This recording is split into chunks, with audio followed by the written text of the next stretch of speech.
Well, Jim was a very intelligent, bright young man and behaved himself pretty well, really.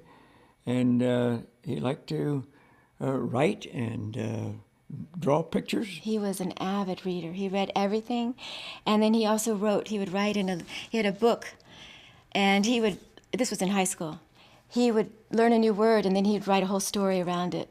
So his vocabulary was incredible. He liked all the classics and read everything he could get his hands on. And he was always delighted to go to his grandmother's house because she had a library. One time he just got up out of class and told his teacher he was going to have a brain tumor removed, and he just walked out of class to go read. When he graduated from high school, he asked my parents for the complete works of Nietzsche. Most kids want a car. I think my brothers and I were pretty close because we moved a lot. So whenever we moved, we were just the ones we knew. The life that I lived as a naval officer required that you to have a period ashore and a period at sea, which meant that probably half the time I was gone. I tried to make him feel like he was the head of the household, and he tried to take care of his mother while I was gone. He went on all the ships that I served in. It was clear that while he had some admiration for the Navy and the fact that I was in it, but he didn't have any interest in it himself to be a sailor or to be an officer. He was 3 years older, but 4 years in grades. So by the time I was in high school, he was in college. I thought he would have a success because he was smart and creative and could write well. We were delighted he went to college. He started it out in Florida. I wanted to get him to go to graduate school. We had read, of course, about the film school at UCLA, and I was looking forward to his graduating and going into Hollywood. So I just thought he would be a beatnik and be poor all his life. I even spent one whole night crying about it, worrying that no one was going to ever realize his talent, because I knew he wouldn't compromise and become a plumber, or I knew he wasn't going to just do anything. When he ended up in rock music, I was absolutely flabbergasted. Well, he called me on the phone, said he was going on the road with a rock band. And it took me a little bit to gather in what he was really saying, but then, sure enough, that's what it was. And I told him that's ridiculous, that you're not a singer, you can't sing. And I told him he was really, I said, you are on the wrong track here. Get yourself a job. That to me was not a job. I don't know when I was aware that he was in a band. I think it all happened rather quickly. My mom sent me the first album with no note, just the album in a package. And when I opened it, I was just astounded that was my brother on the cover. Okay, they've got a little rock band there, and they're making some headway, that's fine. But when he turned up on the national TV, I was amazed. I didn't have any idea of the talent he had as an entertainer.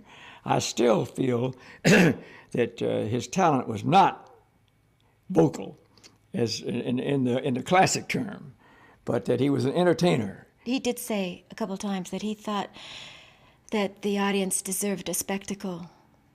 They had paid all that money, and they came to such a huge arena by the time he was famous, that he needed to be a showman. We never had an occasion to see them. They were never in the same area. My dad never stopped to listen. They really never stopped to listen to the music. They more just read about it and heard about it. And they didn't really know very much about what he was actually doing. I haven't even heard the lyrics. I've heard the titles like Light My Fire. That's about it. And what it goes on after that, I couldn't tell you. I'm afraid I'm a very poor interpreter of his talent. My dad was in the Navy. He was still an admiral, and he had his own life. And I think Jim knew that this would be an issue with my parents. And I think he just separated himself completely. Well, I didn't know Jim very well after he left home. We didn't see him much. So I didn't have a chance to really appraise his mental attitude in his last years. He did tell me one time he didn't want to sing Light My Fire again. He didn't want to do what the audiences wanted to hear from him. And when he wanted to do his poetry, they didn't want to listen. So I don't know if he thought fame was getting him what he wanted. I think Jim went to Paris to escape what he had in the United States, to gain his own freedom, allowing him to do his own writing and experience something new. A friend called and said to my husband, it's on the radio that Ann's brother died. You better find out. And it was days later that we heard it. Jim was already buried when we heard it.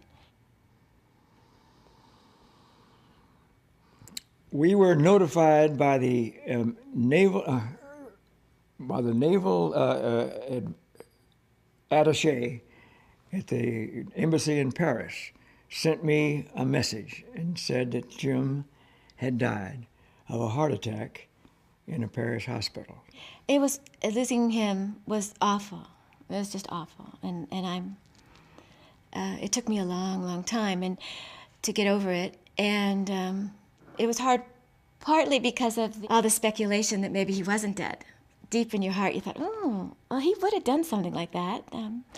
It's possible. Maybe he did just want to get away and have a new life, and it'll turn up later. So even though I pretty much believed he was dead, it left a little opening. I was impressed with the fact that here is my son being interred really quite honorably into the great cemetery in Paris, and made you realize how well known and how well liked he was. My dad thought for a long time, he took it very seriously what he was going to put on the grave. I went back to my Greek teacher and I said, what we're looking for is something for the gravestone which sums up his philosophy. So he put in Greek, true to his own destiny or true to his own spirit. And I thought that was just the perfect thing to put on his tombstone. He went his own way, and he was true to his own ambition, to his own aspirations. And that was his goal in life, and he made it. I would like him to be remembered for his poetry and his music and his living his life his way.